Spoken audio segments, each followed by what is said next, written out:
Yes. हम ये सब क्यों करना चाहते हैं? पहली बात ये, हम मैं व्यक्तिगत रूप से गोपियों को प्रसन्न करना चाहता हूँ। अच्छा, इतनी बात बोल रहे हो, अब गोपियों को प्रसन्न करेंगे? क्या कितने बड़े साधु हैं हम जो गोपियों को प्रसन्न कर सकते हैं? गोपियां कह रही हैं, तव कथामृतम, तव कथामृतम तप्त जीवनम कविभिरीडितम कल्मषापहम श्रवण मंगलम श्रीमदाततम भुवि गृह्णन्ति ये भूरिदा जना। तो कहने कि हे कृष्ण, आपकी कथा को जो लोग प्रसारित करते हैं, कैसी कथा कहते हैं? श्रवण मंगलम, सुनने मात्र से जीव का मंगल करने वाली है। जीव का मंगल यही है कि वो अपने स्वरूप को भूला हुआ है, अपने संबंध को भगवान से भूला हुआ है। प्रेम रूपी धरोहर जो उसके हृदय में है, उसको वो खजाने को एक्सेस नहीं कर पा रहा, प्राप्त नहीं कर पा रहा। तो जो कृष्ण कथा है श्रीमदाततम, यह है जीव का कल्याण करने वाली है, श्रीमत को लेने वाली, भगवत प्रेम देने वाली है।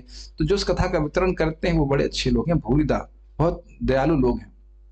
तो हमें अपने पास से तो कुछ बनाना है नहीं, जो आचार्यों की द्वारा प्राप्त है वो हमें आप सामने प्रस्तुत करना है।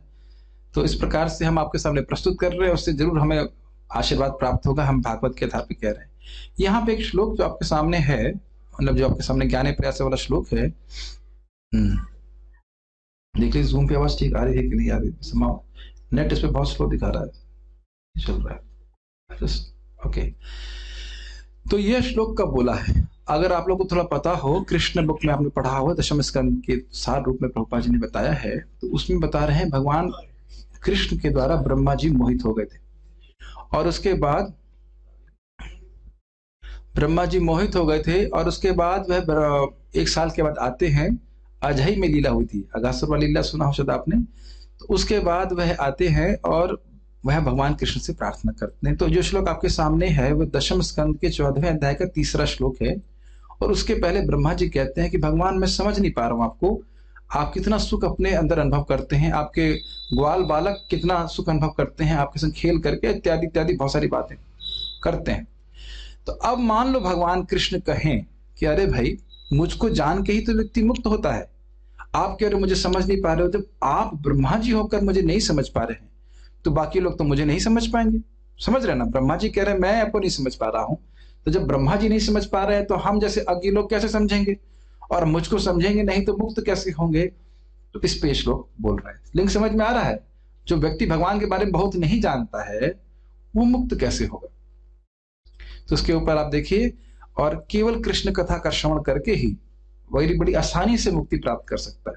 वैसे मुक्ति प्राप्त करने के लिए भगवत प्रेम प्राप्त हो जाता है, भगवान को जीत लेगा, यह इस श्लोक के द्वारा हम सीखेंगे। एक और इसके पीछे मैं बताना चाहता हूं, क्यों मैं चर्चा कर रहा हूं। ये श्रीपाद रामानंद राय चैतन्य महाप्रभु, आप जानते हो भगवान कृष्ण के अवतार हुए, उनसे महाप्रभु रामानंद राय जी से पूछ रहे हैं कि जीवन का साधन क्या है और साध्य क्या है, जीवन का लक्ष्य क्या है, उसे प्राप्त करने का सर्वश्रेष्ठ साधन क्या है। साधन और साध्य समझ रहे हैं? जैसे कि हमें यहाँ पे आज आना था प्रोग्राम के लिए, तो ये हमारा इस समय का साध्य हो गया, गोल हो गया, और उसके लिए हमने टवेरा या कोई कार पकड़ी, हो गया साधन। समझ रहे? साधन और साध्य, गोल और मीन्स।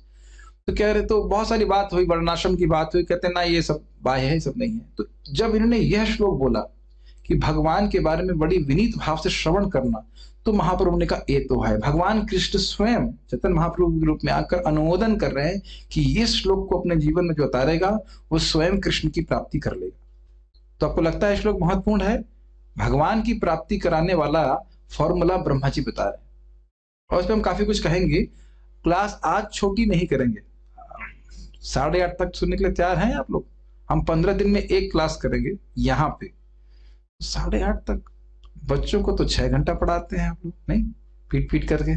क्यों बच्चे बेटा, कितनी देर पढ़ते हो स्कूल में? पीछे बच्ची जो बैठी, कितने घंटे पढ़ते हो बेटा? स्कूल कितनी देर के लिए जाते हो? जहाँ सभी जानते हैं 5 घंटे 6 घंटे रोज पढ़ते हो। छोटा बच्चा है ना, और बड़ा बैग लेकर स्कूल ले जाने पर भी ऑनलाइन क्लास तो होती है, और यहाँ तो आपके पीछे आप लोग तो कोई बैग भी लेके नहीं आए। बैग लेके आए बस्ता भर के लेके आए, वो भी नहीं है।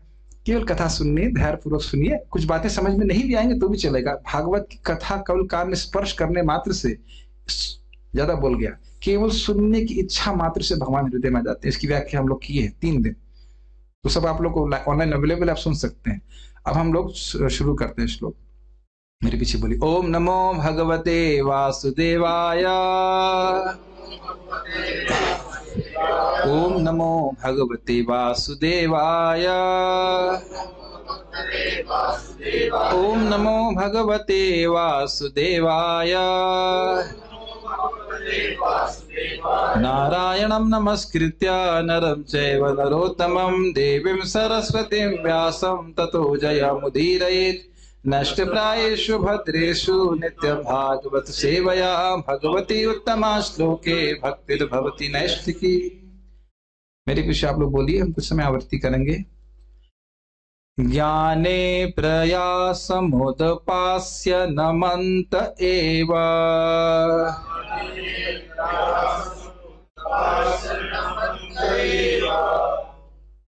फास्टिंग है आप लोग, व्रत करके आए, थोड़ा जोर से बोलिए। ज्ञाने प्रयासमुदपास्य नमन्त एव।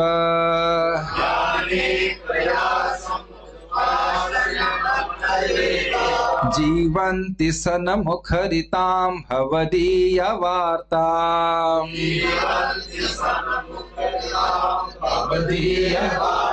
स्थाने स्थितः श्रुतिगतां तनुवाङ्मनोभिर्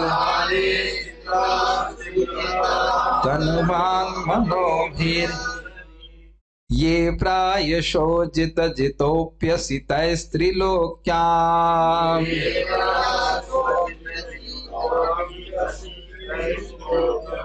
शुरुआत में जीभ टेढ़ी हो जाती है संस्कृत बोलने में, लेकिन प्रयास कीजिए। स्वयं ब्रह्मा जी के शब्द हैं। देखिए, आप इस पूरे अध्याय को पढ़ेंगे तो उसमें लिखा है कि जो ब्रह्मा जी की इन प्रार्थनाओं को बोलता है उसका बिजनेस डाउन हो जाता है। नहीं नहीं नहीं, ये नहीं बोलता है। उसको बोल रहे हैं कि जो भी इच्छा है, अभिष्ट आध्यात्मिक जो भी इच्छा है वो पूर्ण हो जाती है। ये स्वयं सुखदेव गोस्वामी जी बोलते हैं, तो इसलिए बोलना बहुत जरूरी है, और हो सके तो याद भी कर लीजिएगा। ज्ञाने प्रयासमुदपास्य नमन्त एव।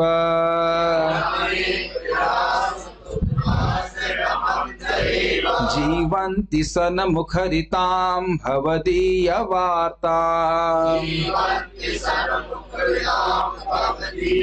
स्थाने स्थिता श्रुतिगतां तनुवाङ्मनोभिर्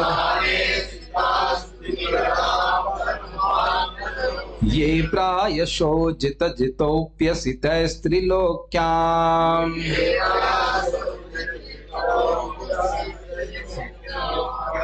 मुझे पता है जहां बोलने में कठिनाई होती है सब मुंह में आवाज रह जाती है। ठीक, प्रयास करिए फिर से, तीसरी बार।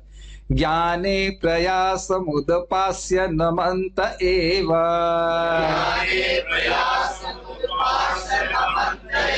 जीवन्ति सन्मुखरितां भवदीयवार्ताम्।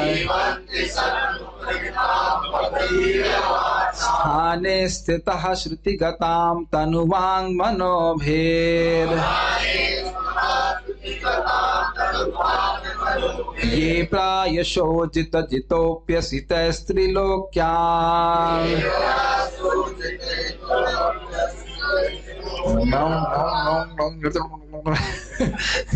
अरे भाई, स्पष्ट उच्चारण होना चाहिए, है कि नहीं?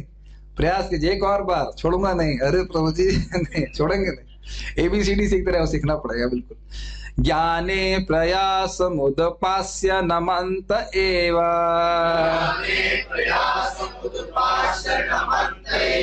जीवन्ति सन्मुखरितां भवदीयवार्ताम्।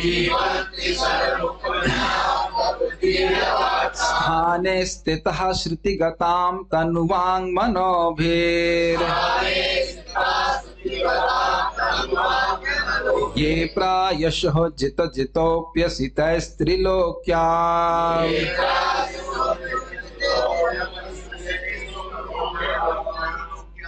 कोई बात नहीं, आप रोज अभ्यास करेंगे। अगर रोज जूम क्लास में आएंगे तो संस्कृत बोलना सीख जाएंगे। हफ्ते में एक बार आएंगे तो कोई बात नहीं, कठिनाई होगी। मेरे पीछे शब्दार्थ बोलिए। ज्ञाने, ज्ञान के लिए। प्रयासम, प्रयास। उदपास्य, त्याग कर। नमन्तः, नमस्कार करते हुए। एव, केवल। जीवंती जीवित रहते हैं। सतमुखरिताम शुद्ध भक्तों द्वारा उच्चारित। भवदीय वार्ताम आपकी कथा। स्थाने अपने भौतिक स्थान में। स्थिता स्थित रहकर। श्रुतिगताम सुन करके प्राप्त। तनो अपने शरीर द्वारा। वाक शब्द।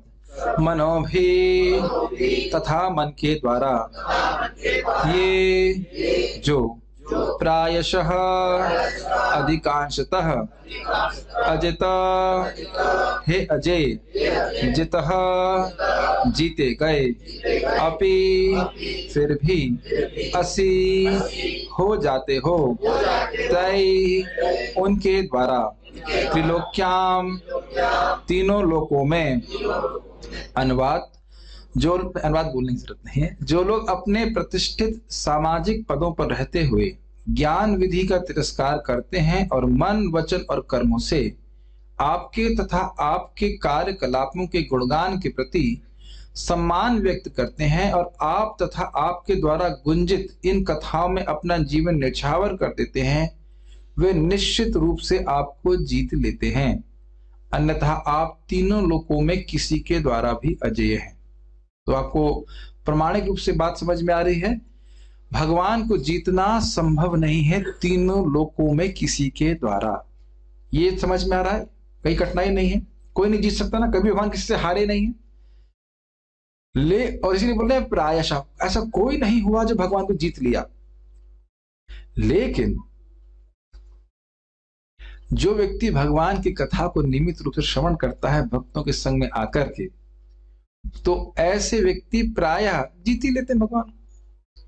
भगवान अजित हैं, प्राय अजित हैं, लेकिन उन भक्तों के द्वारा जो मन वचन कर्म से कृष्ण कथा का सम्मान करते हैं, उनके द्वारा भगवान जीत लिए जाते हैं। हाँ, आप लोग अगर हम लोग इसमें रुचि रखते हैं कि मुझे भगवान को जीतना है, तब तो यह श्लोक प्रासंगिक लगेगा, और नहीं जीतना है तो फिर हम कुछ नहीं कह सकते। लेकिन इसका अर्थ समझते हैं, जीतने का मतलब भगवान उस भक्त के द्वारा नियंत्रित हो जाते हैं, उसके प्रेम के द्वारा। और समझना होगा, भक्त भगवान के द्वारा जीत लिया जाता है और भगवान भक्त के द्वारा जीत लिए जाते हैं। उसका मन, उसकी वाणी, उसके कर्म कृष्ण कथा के लिए लगे हुए हैं, तो उसके लिए पास और कुछ अवकाश नहीं है, किसी और चीज को करने के लिए छुट्टी नहीं है। तो इधर भक्त जीत लिया गया, और जब भक्त जीत लेगा तो उधर से भगवान भी जीत ले जाते हैं, उसके हृदय से कभी जाते ही नहीं है। मेरी बातें यहां तक समझ में आ रही हैं? अब हम लोग जरा सा पहले श्लोक के शब्दों को देखते हैं। श्लोक दिख रहा है आप लोग यहाँ पे? ओ यहाँ थोड़ा लाइट है। जिन लोग के पास स्मार्टफोन है और ग्रुप में है वो देख सकते हैं। तो यहाँ पे शब्द है पहले, ज्ञाने प्रयासम उदपास्य। उदपास्य का अर्थ होता है त्याग कर। ज्ञान के प्रयास को त्यागते हुए भगवान की शक्ति कितनी अधिक है उस विचार नहीं करते बहुत, परंतु उस प्रयास में नहीं लगते हैं कि कितने भगवान महान है, कितनी उनकी शक्ति का विस्तार है, उसको नापने का प्रयास नहीं कर रहा है, उसको त्याग देता है। नमंत एवं, और भगवान को नमस्कार करते हुए जीवन जीता है। सन्मुखरितम भवदीय वार्ताम। सन का मतलब हुआ शुद्ध भक्त, और मुखर का मतलब होता है वाचाल, जो बहुत बोलता है। तो भगवान के भक्त प्रायः शांत रहते हैं, दुनिया की बात नहीं करते, लेकिन भगवान के बारे में जब बोलने का मौका आता है तो बहुत अधिक बोलते हैं। क्यों? क्योंकि भगवान का गुण उनके हृदय में प्रकाशित रहता है। भगवान की लीला कथा कहने में उनको सुख मिलता है। समझ में आ रहा है बात? मुखरित। और किसके बारे में बोलते हैं? कह रहे हैं भवदीय वार्ता। भवदीय अर्थात आपकी वार्ता, आपकी कथा वो कहते रहते हैं।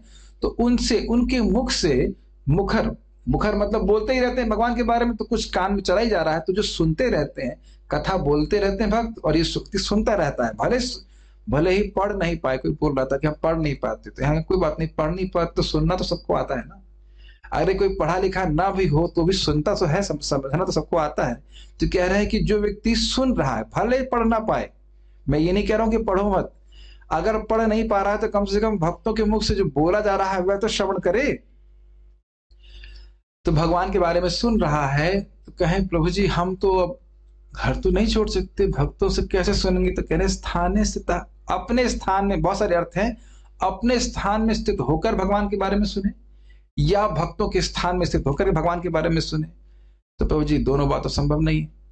आप कहो कि घर में भी रह लें और हम भक्तों के पास भी रह लें, ऐसे कैसे हो सकता है? ऐसे हो सकता है क्या? हो सकता है। दो तरीके से हो सकता है कि भक्त अपने को विस्तार कर लें और आपके पास आ जाए सुनाने के लिए कथा, या आप अपने आप को विस्तार कर लीजिए और आप भक्तों के पास सुनने आ जाइए। विस्तार समझ रहे हैं? बैठे यहां पे हैं लेकिन कहीं और भी जाके पहुंच जाए, इसे विस्तार कहते हैं। भगवान करते हैं ना अपने आप को विस्तारित। जैसे राधा श्याम सुंदर वृंदावन में है तो यहाँ भी अपने आप को विस्तारित की है ना, राधा क्या नाम है, राधा श्याम सुंदर के रूप में। तो अरे राधा श्याम सुंदर तो वृंदावन में है, यहाँ भी विस्तारित है कि नहीं? यहाँ भी सेवा स्वीकार कर रहे हैं कि नहीं?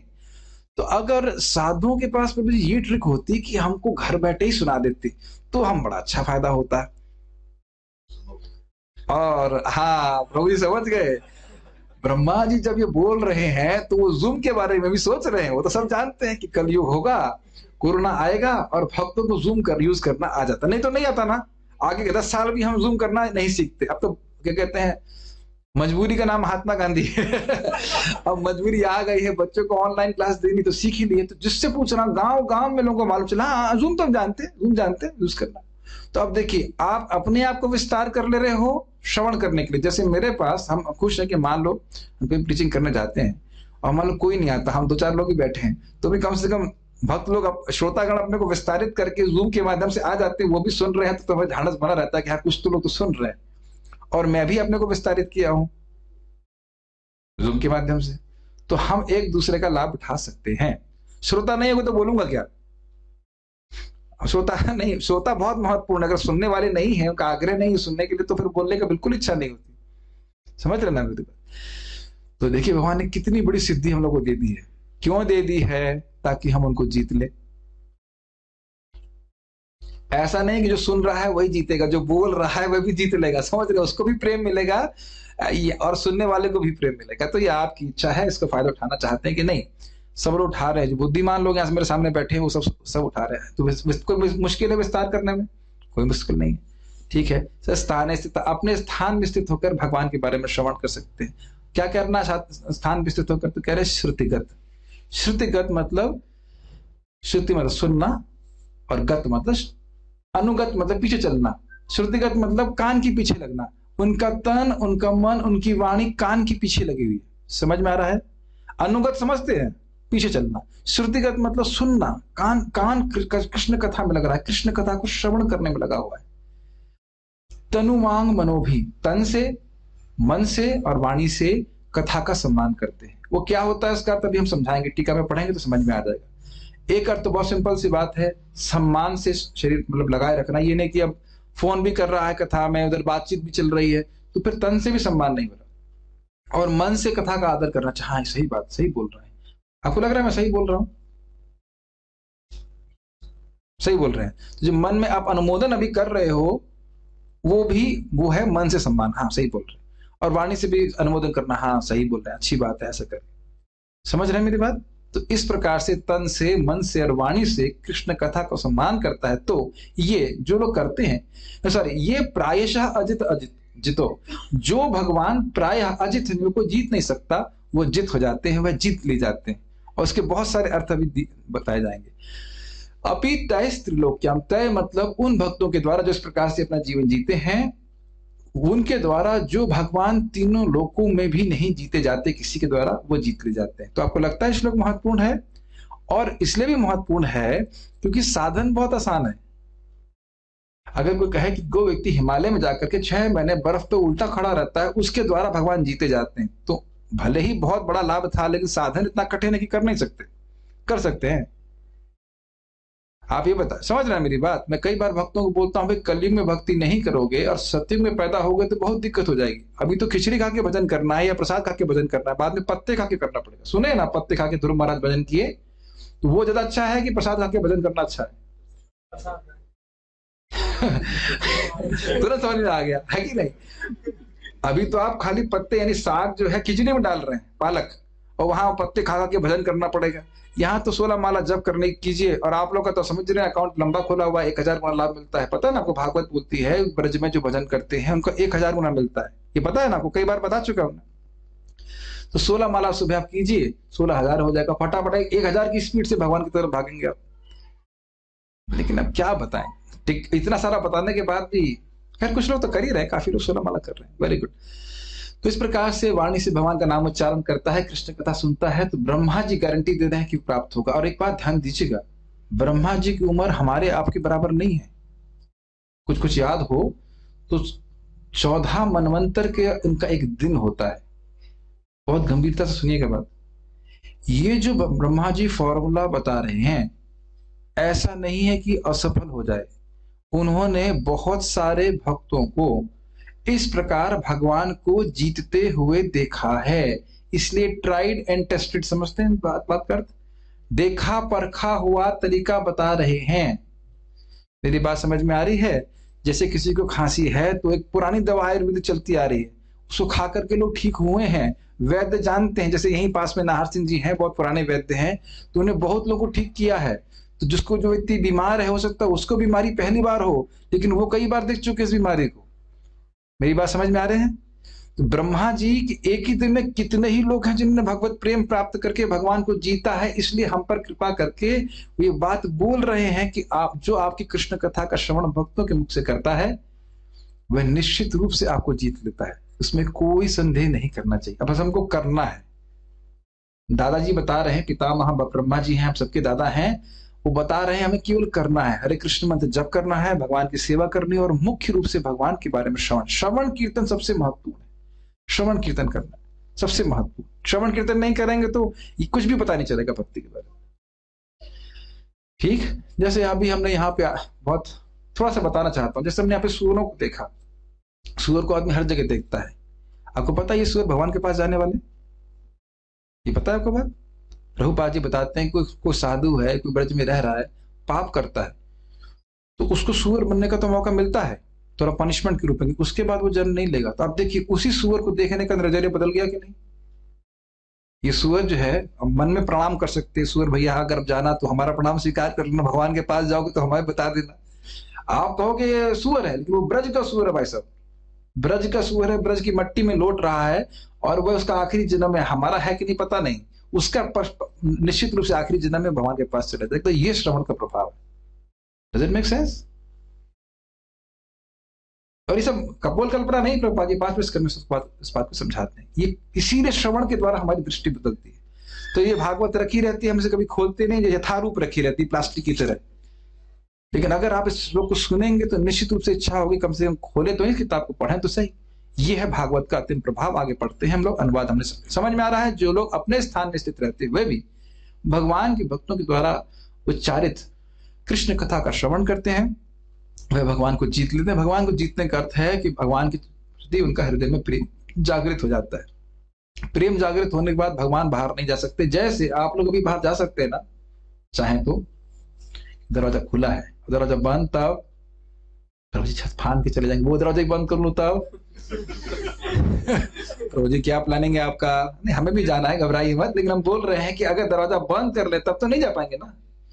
उसी प्रकार से जब भगवत प्रेम जागृत हो जाता है हृदय में, तो प्रेम रशनया धृतांग्रि पद्म, स्वयं भगवान बोल रहे हैं 11वें स्कंद में, प्रेम रशनया रस्सी से, धृतांग्रि पद्म, धृत अंग्री, धृत मतलब पकड़ लेते हैं, अंग्री मतलब चरण, पद्म मतलब कमल। भगवान के भक्त हृदय में भगवान के प्रति प्रेम जब जागृत हो जाता है तो भगवान के चरण कमलों को पकड़ लेते हैं। तो भगवान के चरण कमलों को पकड़ लेते हैं मतलब क्या? अगर हमारे कोई चरणों को पकड़ लेंगे तो हम भाग जाएंगे? चरण कमलों को पकड़ने का मतलब ये नहीं कि चरण रह जाते हैं और भगवान चले जाते हैं। चरण कमलों को पकड़ने का मतलब है कि पूरे भगवान हृदय में रहते हैं। इससे पहले मैं आगे जाऊं, एक छोटा सा पास्टा बताऊंगा, यही वृंदावन का ही है। एक महान भक्त, उनका नाम था बिल्व मंगल ठाकुर। रोज आज कितनी लंबी क्लास करने वाले हो? पहले हर हफ्ते क्लास होती थी, घंटा घंटा, तो 2 घंटा होने चाहिए ना। 15 दिन में एक क्लास तो डबल डोज होना चाहिए।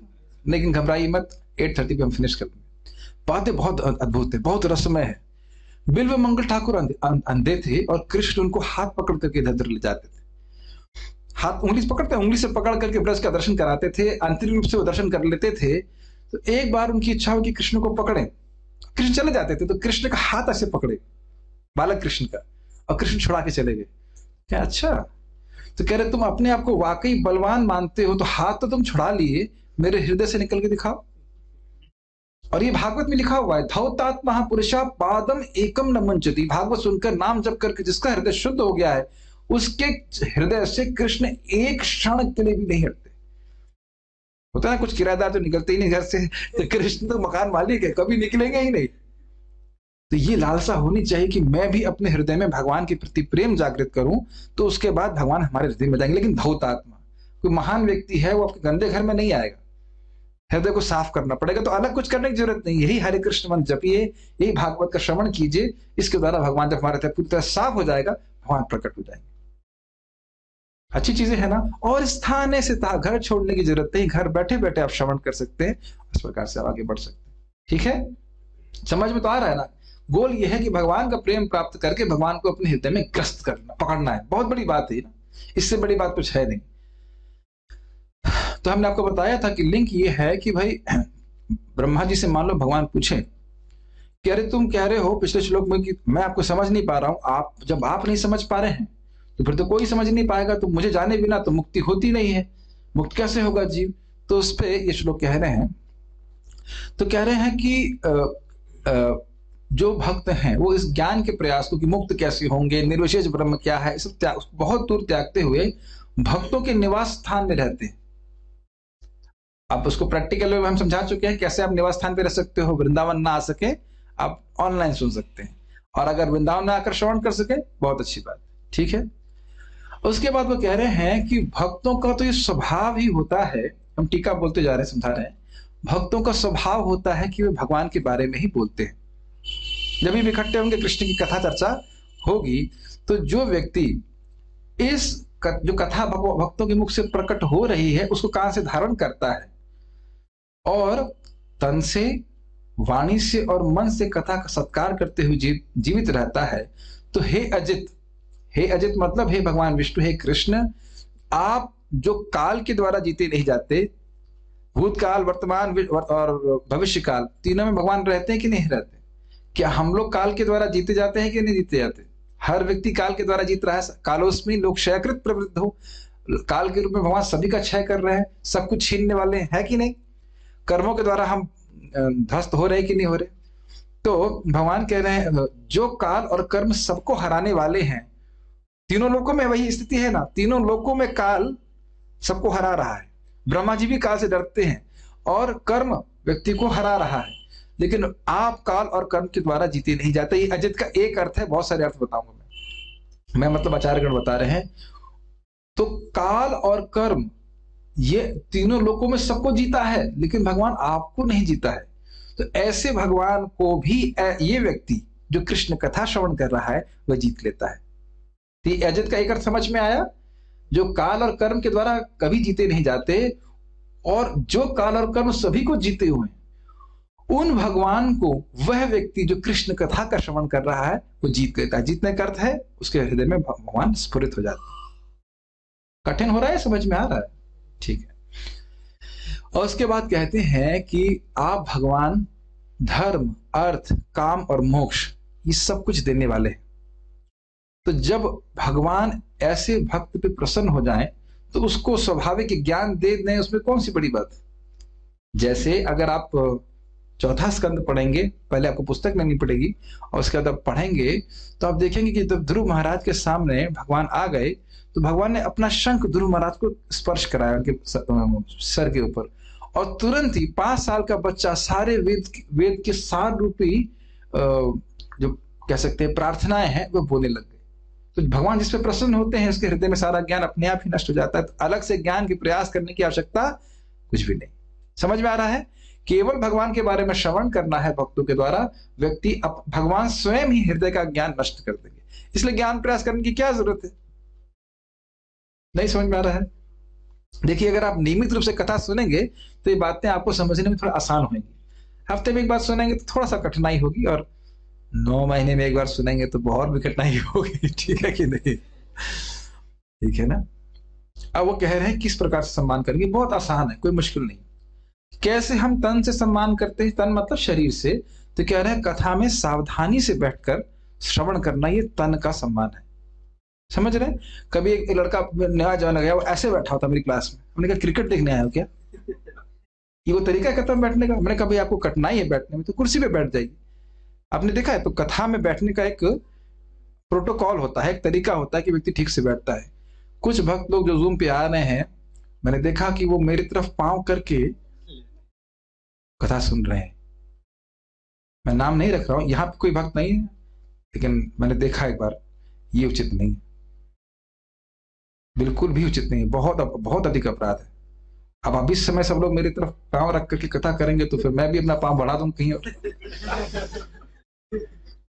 तो ये मत सोचिए कि ऑनलाइन सुन रहे हैं तो वहां पे आप सम्मान नहीं करेंगे। Does it make sense?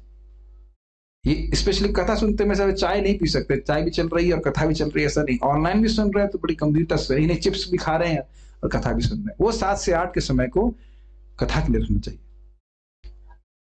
रोज हम वीडियो ऑफ करे करेंगे, अरे भाई मेरा वीडियो ऑफ कर दोगे, भगवान का वीडियो भी ऑफ कर दोगे? भगवान देख रहे हैं, भगवान देख रहे हैं ना किस प्रकार से सम्मान कर रहा है। ये बहुत इंपॉर्टेंट है, ठीक है। एक और बात एक और बात बताना भूल गया, आप ही लोगों के लिए पैकेज नहीं, आपके बच्चों के लिए भी पैकेज है, आपके लिए भी पैकेज है। मेरे लिए क्या पैकेज है? हमारे भक्त लोग हैं, बहुत अच्छे डिवोटी हैं, सो बढ़िया से माला करने वाले हैं, वो भी भागवतम की कथाओं को किड्स जोन में 5:30 से 6:30 में शुरू किए हैं। जूम पे एक और लिंक आएगा, उसमें आप जुड़ सकते हैं, बच्चे लोग भी सीख सकते हैं। तो बच्चे लोग भी भगवान को जीते, केवल पिताजी जीतेंगे, माताजी जीतेंगे, या भगवान के बच्चे भी जीतेंगे? बच्चे भी जीते, क्या दिक्कत है? तो वह भी अभी आज कल वो एक भक्त कथा कहेंगे, एफ से ABCD सिखा रहे हैं। तो अभी एफ पे, एफ मतलब फिश विद 4 हैंड्स, मत्स्य अवतार। ठीक है। ई फॉर, एफ के बाद जी आता है, जी मीन्स गोलोक वृंदावन एंड गौरांग। किस प्रकार से गौरांग महाप्रभु गोलोक वृंदावन लेके जाएंगे, बहुत सुंदर तरीके से। जितना मैं पढ़ा रहा हूँ थोड़ा बहुत, मैं तो बहुत अच्छे से नहीं पढ़ा पाता, उससे अच्छा पढ़ाने वाले स्टूडेंट से मुझे बड़ा गर्व है। तो बच्चों को इस प्रकार से आप सिखा सकते हैं, बचपन से भगवान को जीते, क्या दिक्कत है? भागवत की शिक्षाएं प्राप्त होंगी तो उसमें आप बच्चे को आप लेके आ सकते हैं। तो तन से सम्मान करने का समझ में आया, सावधानी पूर्वक सुनना। जैसे मान लीजिए कि क्लास 7 बजे हो रही तो 9 बजे तक जरूर आ जाना। एक बार एक माता जी मेरे को व्हाट्सएप में मैसेज करी, प्रभु जी क्लास कितने बजे होती है? हमने कहा 7 बजे से। अभी तो क्लास नहीं हो रही है, मैं 8:45 बजे ज्वाइन करी है। सही में मैसेज करी, इसमें कहा इसमें क्लास लिखी है 7 से 9। हमने कहा माता जी 7 से 9 की क्लास में 8:45 पे आएंगी? बताइए। तो ये सम्मान नहीं होता है। सम्मान का मतलब है कि 7 बजे क्लास से कम 5 मिनट पहले पहुंचे, श्रवण करें, ठीक है? ये सम्मान कहलाता है। ये नहीं जैसे पिक्चर देखने आ रहे हैं, क्रिकेट देखने चल रहा, कितनी बॉल गिर गई, ऐसा नहीं होता है। It's not like that. तो सम्मान का समझ रहे हैं, बड़े ध्यान पूर्वक सुने, ठीक है। उसके बाद वाणी से कैसे सम्मान कर रहे हैं, कहते हैं प्रश्न और स्तुति आदि के द्वारा कथा का वाणी से सम्मान करते हैं। स्तुति मतलब बहुत अच्छा बोले, भले ही वक्ता के सामने ना बोले, पीछे बोल सकता है आज कथा बहुत अच्छी लगी हमको, हमने बहुत सारी बातें भगवान के बारे में सीखी, या कुछ वो पूछना चाहते हैं। जैसे आप देखिए कि परीक्षित महाराज कह रहे हैं कि हे सुखदेव गोस्वामी, मैं आपके मुख से ये कृष्ण कथा सुन रहा हूं तो आज मुझे अनुभव हो रहा है कि अब तक मैं केवल जला हूं। ये बच्चे लोग खेल रहे हैं, किसके संतान है ये? अगर उनको थोड़ा कंट्रोल करेंगे तो अच्छा रहेगा, डिस्टर्ब होता है, नहीं तो घर भेज दीजिए अगर वो सुनना नहीं चाहते हैं। इस क्लास का फ्लो टूट जाता है। मैं क्या बात कर रहा था? हाँ, परीक्षित महाराज ये कह रहे हैं कि मैं आज तक केवल जला हूं। कौन व्यक्ति कह रहा है? जो पूरे, परीक्षित महाराज नहीं, परीक्षित महाराज तो बोल रहे हैं जो पूरे विश्व का सम्राट थे, हम उसकी कल्पना नहीं कर सकते कितना वैभव उनके पास होगा। और उसके बाद वो कह रहे हैं कि हे सुखदेव गोस्वामी, आपके द्वारा मैं कथा सुन रहा हूं तो ना मुझे भूख सता रही, ना नींद सता रही, ना कुछ भी। तो वाणी के द्वारा सम्मान कर रहे हैं ना कथा का, ये बात। और उसके बाद बड़े ही आग्रह से प्रश्न कर रहे हैं। जैसे अजय में, आज की जो श्लोक है वो अजय में बोला गया, हमारे एक फार्म भी वहीं पे है जहाँ पे अगासुर का वध हुआ था। तो वहां पे भी जब उन्होंने पूछा कि 1 साल तक किसी को क्यों मालूम नहीं चला कि अगासुर का वध हुआ था, तो यह सुनकर के सुखदेव गोस्वामी को अगासुर की लीला याद आ गई और समाधिस्थ हो गए। तो इस प्रकार के प्रश्न भी करना, ऐसे प्रश्न नहीं करने चाहिए जो कथा के संबंध में नहीं हो। जैसे मुझे याद आ रहा है, महाराज जी प्रवचन कर रहे थे, परम पूज्य राधा गोविंद महाराज, अरे एक बुढ़ी माता जी अभी तो मर गई बेचारी, तो पूछी महाराज जी कोई प्रश्न है? महाराज जी हमारा एक मंदिर आए थे, हमारा पर्स चोरी हो गया। अब ये कथा का सम्मान नहीं है, वो तो बुढ़ी माता जी क्या बोलूं उसको। तो महाराज बोले तुम्हारा पर्स चोरी हो गया तो हम क्या करें? तो ये कथा का सम्मान है? नहीं, या एक बार महाराज प्रवचन कर रहे थे और एक व्यक्ति, बुढ़ा व्यक्ति बोला था शिवो हम, खांसता था और बार बार शिवो हम बोलता रहता। महाराज को बहुत डिस्टर्ब हो रहा था और आगे बैठा हुआ था, तो महाराज चुप हो गए।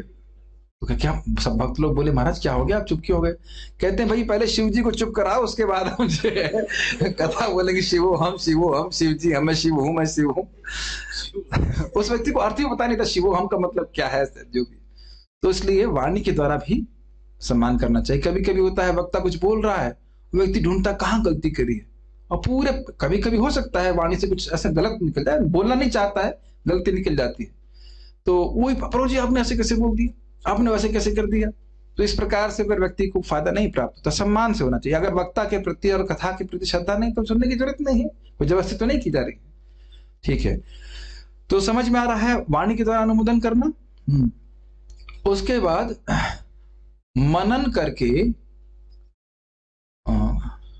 वाणी सम्मान करते हैं, कथा अनुमोदन और मनन करके मन के द्वारा सम्मान करते हैं। अनुमोदन मतलब मन में सुख अनुभव करता है, कथा अच्छी लगी। अनुमोदन समझते हैं, अप्रिसिएशन, अच्छा। और उसके बाद मनन करके, मनन मतलब याद करना, उस पर विचार करना कि आज क्या बोला गया। समझ रहे हैं मेरी बात? ये इतना बात याद हुआ, तन से कैसे सम्मान करना है, शीर्षासन लगा के कथा में बैठना है, ये बोल रहे हैं नहीं, ध्यान पूर्वक सुखासन, कोई भी आसन में आप सुख से बैठिए, आराम से निश्चित भाव से। अरे यार बिजनेस के टाइम में कहां फंस गए क्लास में, ये सब नहीं, बड़े धैर्य से सुनने का प्रयास करिए, समझने का प्रयास करिए। वाणी के द्वारा प्रश्न कुछ कर सकते हैं, जो प्रासंगिक प्रश्न है, या स्तुति कर सकते हैं, हाँ बहुत अच्छी बात लगी। मन के द्वारा अनुमोदन करना, हाँ बहुत अच्छा, सही बोल रहे हैं। और मनन करके, ठीक है, इस प्रकार से यहाँ पे हम सम्मान कर सकते हैं। प्रभुपाद जी का तात्पर्य हम देख रहे हैं। उदपास्य शब्द स्पष्ट सूचित करता है कि मानसिक चिंतन की विधि द्वारा परम सत्य को समझने का तनिक भी प्रयास नहीं करना चाहिए, क्योंकि इससे ईश्वर का अपूर्ण एवं निर्विशेष ज्ञान ही प्राप्त हो सकता है। इसका मतलब क्या है? कुछ लोग इसी चिंतन में लगे रहते हैं, ब्रह्म का ध्यान कर रहे हैं, हम ब्रह्म का ध्यान कर रहे हैं। IIT में एक हमारा सीनियर था, मैंने कहा भक्ति करो। हाँ भक्ति बहुत अच्छी चीज है, मैं अपनी माँ को दूंगा, गांव में रहती ना, उसे ज्यादा कुछ पता नहीं है, मैं तो ध्यान करूंगा ब्रह्म का। वही सोचते हैं कि जो भक्ति है वो मूर्ख लोगों के लिए होती है। आप बताइए भक्ति मूर्ख लोगों के लिए होती है? भक्ति सभी के लिए होती है, चाहे वो मूर्ख हो और चाहे वह है बुद्धिमान हो। जय कृष्ण भजे से बड़ा चतुर। समझ रहे हैं मेरी बात? क्यों भाई चतुर है? जो वस्तुएं सर्वथा नश्वर हैं, क्या हमारी रोटी पुआ पकौड़ी हमेशा रहने वाले हैं? अरे 2 दिन भी नहीं रहने वाले अगर फ्रिज में नहीं रखेंगे। लेकिन वही पुआ पकौड़ी जब कृष्ण को अर्पित कर देते हैं तो सच अनंताय कल्पते हुए भगवान के धाम जाने के योग्य हो जाता है। बोलते हैं ना गीता में, भगवान अगर खाने को अर्पित मुझे करोगे तो तुम मेरे पास आओगे। पढ़ाया जा चुका होगा, इसमें सुना होगा कम से कम। पुआ पकौड़ी तो घर में बनी रहा है, खाना बनी रहा है, उसको भगवान को भोग लगाते हैं तो भगवान कहते हैं व्यक्ति मेरे पास आए। बुद्धिमानी है कि नहीं? बोल तो रही हैं, कान से दिन भर सुन ही रहे हैं। यहाँ अगर हम कान को भगवान की सेवा कथा में लगा देंगे तो भगवान के पास चले जाएंगे। बुद्धिमानी है कि नहीं? तो भक्ति करने वाला सबसे अधिक बुद्धिमान व्यक्ति है। तो बुद्धिमान व्यक्ति कम इन्वेस्ट करके, कम निवेशित करके बहुत बड़ा रिटर्न प्राप्त करना चाहिए। यही तो बुद्धिमानी है। जिस निर्विशेष ब्रह्म के ध्यान करने के लिए कि भाई ब्रह्म ज्योति में ध्यान करें। ब्रह्म ज्योति का आप जानते ही हो, भगवान श्री कृष्ण के शरीर से निकलने वाले दिव्य तेज को ब्रह्म कहते हैं। वो सबका ध्यान छोड़ करके भगवान कृष्ण की कथा सुनते हैं। समझ में आ रही बात? सीधी बात। इसलिए समझ में आ रहा है क्योंकि हमने ब्रह्म ज्योति में ध्यान करना कभी सिखाया ही नहीं है, और न हमने स्वयं कभी किया है, न करने का प्लान है, कोई जरूरत ही नहीं। भगवान की कथा सुनना है। ठीक। जीवंती शब्द इसका द्योतक है कि जो भक्त कृष्ण का सदैव श्रवण करता है वह भगवत धाम जाता है, भले ही वह कुछ भी ना करे और केवल भगवान विषय कथा ही सुनता रहे। बहुत ही सुंदर बात है। कोई कहे कि अरे भाई अगर कृष्ण कथा सुन रहा है, मान लो वह अपनी नौकरी में या अपने बिजनेस में बहुत सफल नहीं हो पाया, मतलब मान लीजिए कि उस जगत में कोई भौतिक रूप से बहुत सफल व्यक्ति नहीं बन पाया, तो कह रहे हैं अगर वह कुछ भी नहीं कर सका, यहां तक कि भक्ति के और साधन भी नहीं कर सका, केवल इस श्रवण कीर्तन में संलग्न हो पाया, तो वह आराम से भगवान के धाम पहुंच जाएगा। इसको पद्म पुराण में लिखा है, बहुत ध्यान पूर्वक सुनिए। सर्वधर्मो जितः विष्णु नाम मात्रैक जल्प कह, सारे धर्मों को जो त्याग करके केवल भगवान विष्णु का नाम जल्प बोलता है, हरे कृष्णा कृष्णा कृष्णा हरे हरे, हरे राम राम राम हरे, बोल रहा है, केवल बोल रहा है। एकदम स्पष्ट पद्म पुराण का श्लोक है।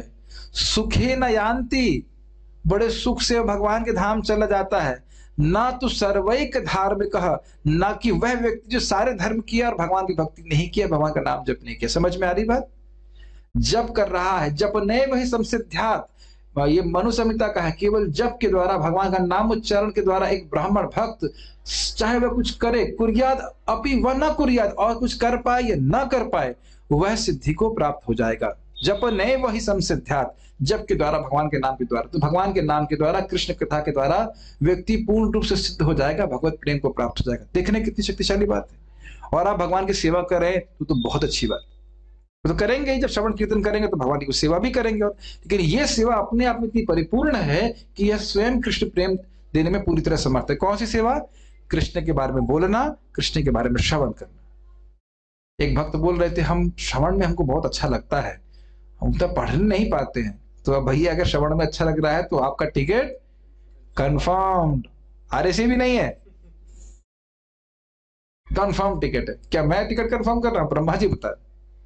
देखिए, यहाँ पे आपको धोखा देने के लिए हम यहाँ नहीं बैठे, ना अपने संग हम धोखा करना चाहते, ना आपके संग, किसी के संग नहीं, और ना ब्रह्मा जी यहाँ धोखा करने के लिए बैठे। वो सबसे बढ़िया टीटी है। हाँ, आपकी बर्थ वहां है, आपकी बर्थ यहाँ पहुंच जाए सब। तो एलोकेट कर रहे हैं कि जो व्यक्ति भगवान के बारे में श्रवण करेगा वो निश्चित रूप से पहुंच जाएगा। श्रवण किस तरह से करना है? सम्मान पूर्वक, ठीक है ना? वक्ता की ओर टांग दिखा करके श्रवण नहीं करना। श्रील सनातन गोस्वामी ने तनुवांग मनोभी, भागवत के शब्दों के बहुत सारे अर्थ होते हैं, तो उसको हम देखने का प्रयास कर रहे हैं। अब देखिए, अगर आप जूम पे होते तो आपको ये सब दिख भी रहा होता। दिखा सकते हैं? कोई पास जूम है? LED लगने वाली। अच्छा, LED लगने वाला, वेरी गुड, तो अच्छी बात है, दिखा सकते हैं। श्रील सनातन गोस्वामी ने तनुवांग मनोभी शब्दों की व्याख्या 3 प्रकार से करी। यहाँ पे दिख रहे हैं आपको तनुवांग मनोभी, तीसरी लाइन के आखिरी शब्द है तन वांग मनोभी, तन, वाणी और मन से 3 प्रकार की व्याख्या है भक्तों के प्रसंग में कि वे मनसा वाचा कर्मणा भगवान कृष्ण को जीतने में समर्थ होते हैं। इस तरह कृष्ण भावनामृत में पूर्ण बनकर वे अपने हाथों से उनके चरण कमलों का स्पर्श कर सकते हैं, अपनी वाणी से उन्हें बुला सकते हैं और उनका चिंतन करके अपने मन के भीतर उनका प्रत्यक्ष दर्शन कर सकते हैं। इसका अर्थ समझ रहे हैं? कह रहे हैं कि जो भगवान किसी के हाथ की पहुंच से दूर है, शरीर से, जो भगवान किसी की वाणी की पहुंच से दूर है, जो भगवान किसी के भी मन की पहुंच से दूर है, जीते नहीं जाते हैं, उनको भक्त लोग स्पर्श कर पाते हैं, उनको पुकार पाते हैं, उनको अपने मन के द्वारा उनका स्मरण चिंतन कर सकते हैं। इस संबंध में एक कथा कहना चाहता हूं। कथा मतलब भगवान की लीला है, उसी के संबंध में कि भगवान यहाँ छोटे बच्चे के रूप में थे, एकदम छोटे बच्चे, बिल्कुल बोलना भी नहीं जानते हैं, तो बछड़े को पकड़ लेते थे। बछड़े को समझते हैं? बछड़े की पूंछ, और बछड़ा उनको कीचड़ में घसीटता था, तो आए आए कर रहे हैं, उसमें बोलना भी नहीं जानते। तो वो कृष्ण परब्रह्म जो इंद्रियों के परे हैं, वो इस लीला से ये सूचित कर रहे हैं कि ब्रज की गाय, गो समझते हैं, ब्रज की गाय, उनका दूध कृष्ण पीते हैं, तो उनके बच्चे हैं गोवत्स, तो उनके द्वारा वो खींचे जा रहे हैं। तो कह रहे हैं कि जो भगवान इंद्रियों के परे हैं, वो गायों के बछड़ों के द्वारा यहाँ पे खींचे जा रहे हैं। तो जीते जा रहे हैं कि नहीं जीते जा रहे हैं? और वही, यानी जिसको ब्रज का प्रेम प्राप्त है, उसके द्वारा भगवान जीते जा रहे हैं। अच्छा, एक बात इसको और अर्थ ले रहे हैं। गो मतलब इंद्रियां, समझते हैं? गोस्वामी मतलब इंद्रियों के स्वामी, गोदास मतलब इंद्रियों के दास। तो कह रहे हैं कि गो मतलब इंद्रियां। तो कह रहे हैं जो भक्त भगवान की सेवा करता है, उसके इंद्रियों के बच्चे भी मुझे घसीटते हैं, भगवान इस लीला से दिखा रहे हैं। इंद्रियों के द्वारा वो भक्त भगवान को प्राप्त कर ले, इसमें कौन से आश्चर्य की बात है? इंद्रियों के बच्चे भी भगवान को घसीटते हैं। वह भगवान जो इंद्रियों के सर्वथा परे हैं, अधोक्षज कहलाते। तो यहां हम देख रहे हैं कि भगवान को स्पर्श, भगवान को हाथ से छू सकेगा भक्त, भगवान को अपनी वाणी से पुकार सकेगा, जैसे इससे भगवान के प्रति प्रेम बढ़ता है और भगवान का चिंतन मनन कर सकता है। देखिए जरा उधर उधर जाइए, हिमालय में पहुंचते जरा। तो हिमालय में कैसे पहुंचे, बहुत ठंड लग रही है। हाँ, आपको मानसिक रूप से हिमालय ले जा रहे हैं। हिमालय में कोई योगी बैठा ध्यान कर रहा है, जिसने भगवान की भागवत कभी सुनी नहीं, क्या भगवान स्फुरित होने वाला उसके हृदय में? कभी नहीं होने वाले। हजारों हजारों साल तक तपस्या करने के बाद भी भगवान के चिंतन भी नहीं हो पाता है। लेकिन ब्रज में देखिए भगवान भक्त बछड़े के द्वारा घसीटे जा रहे हैं, माता यशोदा उनको बांध रही है। क्या बांध रही है कि नहीं बांध रही है? दिखा रहे हैं ना भगवान की इस प्रकार से मैं जीता जाता हूं। तो केवल यशोदा माता के द्वारा जीते जा रहे हैं ऐसा नहीं, वो सबके द्वारा जीते जाना चाहते हैं। ऐसा नहीं है कि माता यशोदा के द्वारा ही जीते जाना चाहते हैं।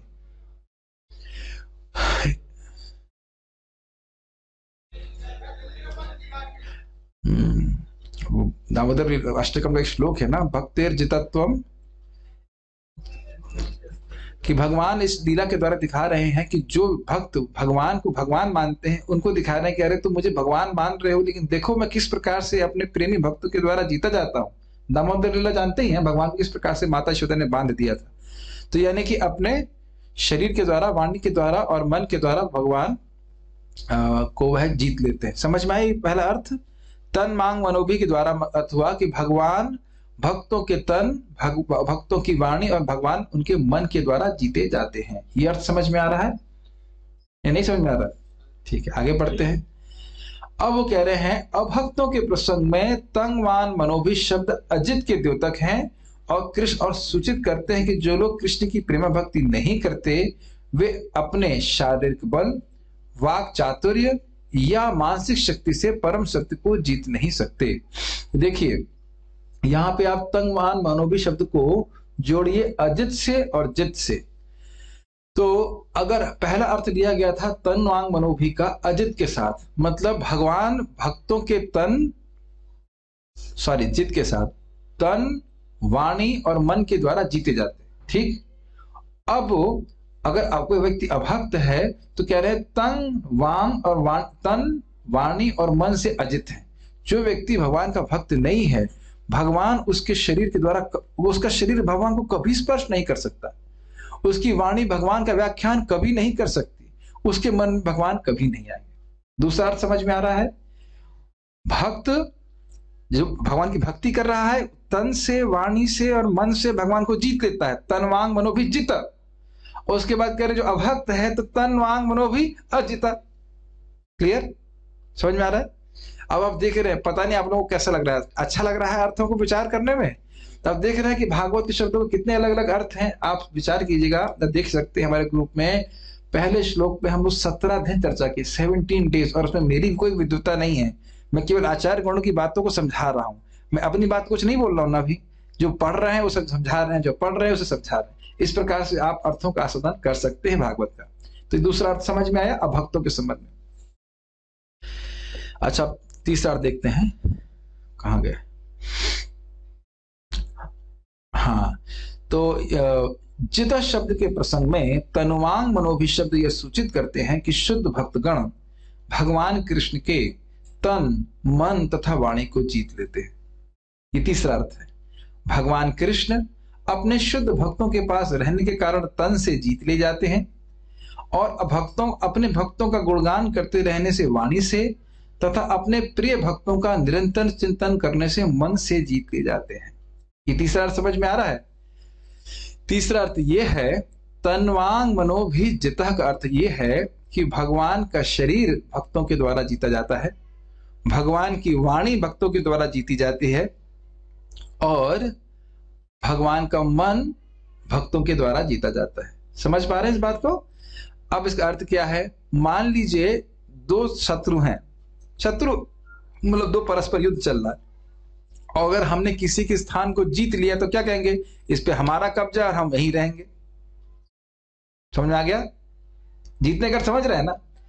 तो यहां पे कह रहे हैं कि भगवान के भक्त दोनों, और यहां ध्यान देना चाहिए, युद्ध नहीं हो रहा है, यहां युद्ध नहीं हो रहा है। भक्त भगवान के द्वारा जीते जा रहे हैं और भगवान भक्त के द्वारा जीते जा रहे हैं। तो कैसे सीख रहे हैं? इधर देखिए, भगवान वहां रहना चाहते हैं जहां शुद्ध भक्त रहते हैं। नाहम तिष्ठामि वैकुंठे योगी नाम हृदयेषु व यत्र गायन्ति मद भक्ता तत्र तिष्ठामि नारद। हे नारद, मैं वैकुंठ में नहीं रहता, मैं योगियों के हृदय में नहीं रहता, वहां ढूंढने का प्रयास मत करो। जहां मेरे भक्त मेरा कीर्तन करते हैं, मेरा गुणगान करते हैं, तत्र तिष्ठामि नारदा। संस्कृत थोड़ा बहुत पढ़ेंगे। तिष्ठ का मतलब होता है बैठता हूं। बैठता नहीं, बैठने का मतलब बैठा ही रहता हूं, कथा चलती रहती है, बैठे रहते। तो क्या जो बैठने का मतलब शरीर से बैठते हैं कि नहीं बैठते? आप लोग शरीर लेके बैठे हैं कि कैसे बैठे हैं? तो भगवान के शरीर में अंतर नहीं है, लेकिन समझ लेना चाहिए, भले हमको नहीं दिख रहा है लेकिन भगवान उस स्थान में बैठते हैं। भागवत में लिखा है 1.1.2 तत्क्षणाम, जैसे ही कोई व्यक्ति भगवान कृष्ण की कथा भागवत सुनता है, वो भगवान का उत्सव होता है, उसी क्षण वहां भगवान आ जाते हैं। समझ रहे हैं ये बात को? शास्त्र आधार पर स्वीकार कीजिए। तन से जीते जाते हैं, समझ में आ गया? अब उसके बाद क्या कह रहे हैं? वाणी से जीते जाते हैं। भगवान अपने भक्तों का गुणगान ही करते रहते हैं। जैसे चैतन्य महाप्रभु के संबंध में आप देखेंगे, जब चैतन्य महाप्रभु श्रील रूप गोस्वामी या हरिदास ठाकुर जी के गुणगान कर रहे हैं, खत्म होता, तो ऐसा लगता है कि मानो उनके 5 मुख हों। मतलब इतने उत्साह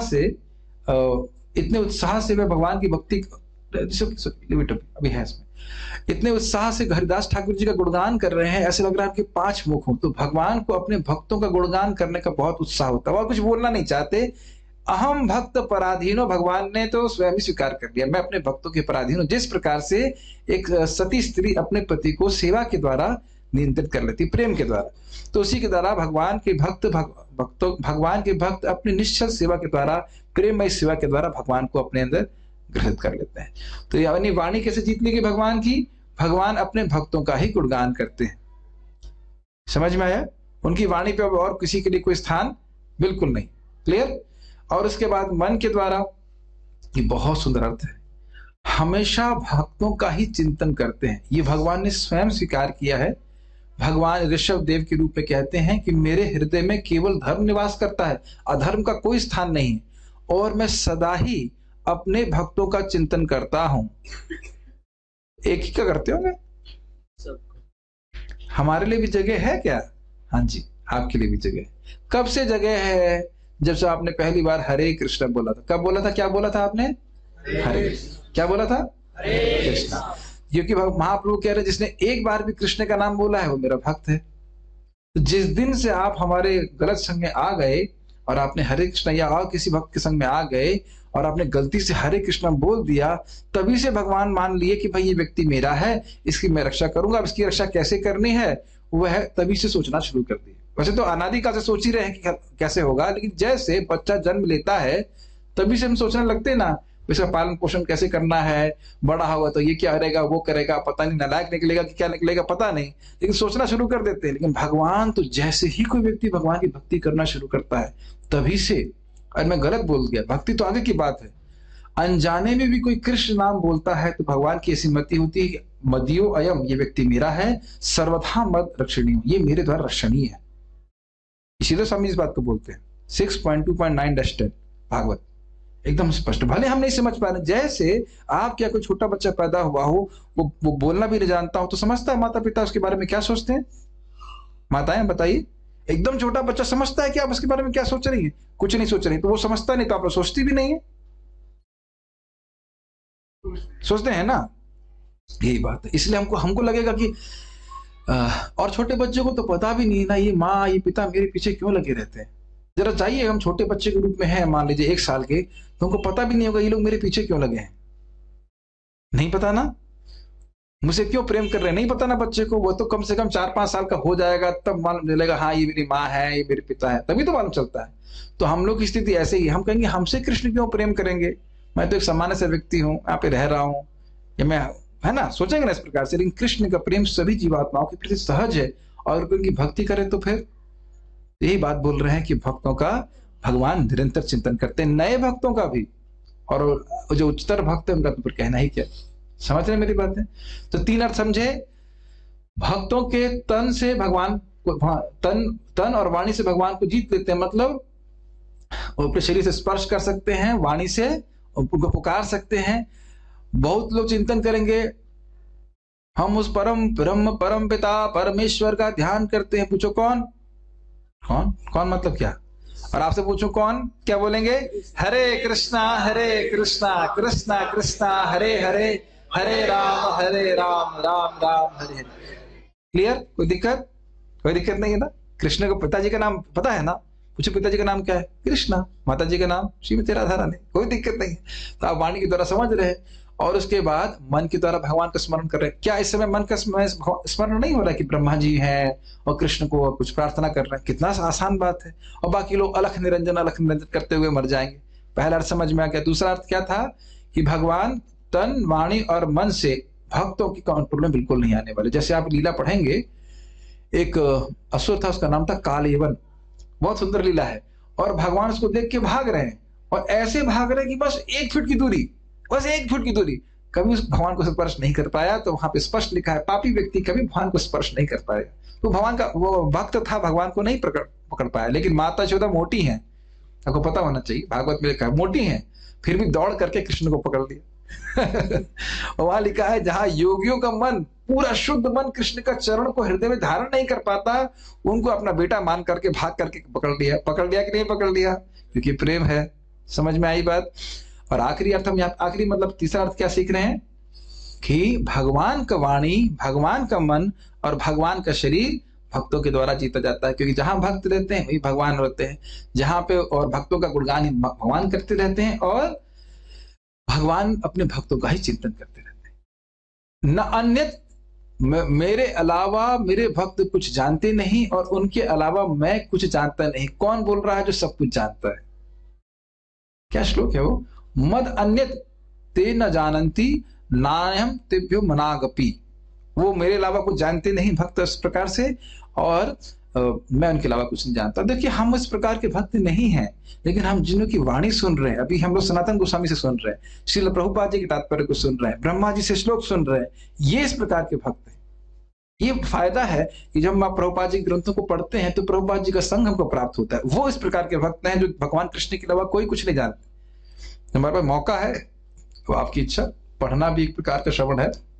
और इसलिए मुझे पता है कि बहुत लोग पढ़ेंगे नहीं, किचन में काम करते हुए श्रवण करेंगे हो सकता है। तो इसलिए हम उसको बोल बोल के, जैसे हम उसको बोल रहे हैं, रिकॉर्ड कर रहे हैं, तो कम से कम श्रवण तो कर सकते हैं। खाना तो सब बनाते हैं, माता जी अभी बना रही हूँ खाना, के लिए बंद कर दिया, प्रभु जी को बनाना पड़ रहा है। तो खाना बनाते हुए तो श्रवण किया जा सकता है, ठीक है? तो इसलिए वहां भी श्रवण कीजिए और भगवान से प्रेम बढ़ेगा। मैं अपने गुरु महाराज के प्रवचन सुन रहा था खाना बनाते समय, जब मैं नौकरी कर रहा था। वो सुनते सुनते बस ज्वाइन करने की इच्छा तो पहले से थी, लेकिन सुनते सुनते इतना प्रेरणा मिली कि नहीं, भगवान के पास, भगवान की सेवा में ज्वाइन करना है। तो इसलिए श्रवण, प्रभुपाद जी बोलते हैं टेक्नोलॉजी का उपयोग कृष्ण कथा के श्रवण के लिए किया जा सकता है और ये परफेक्ट है।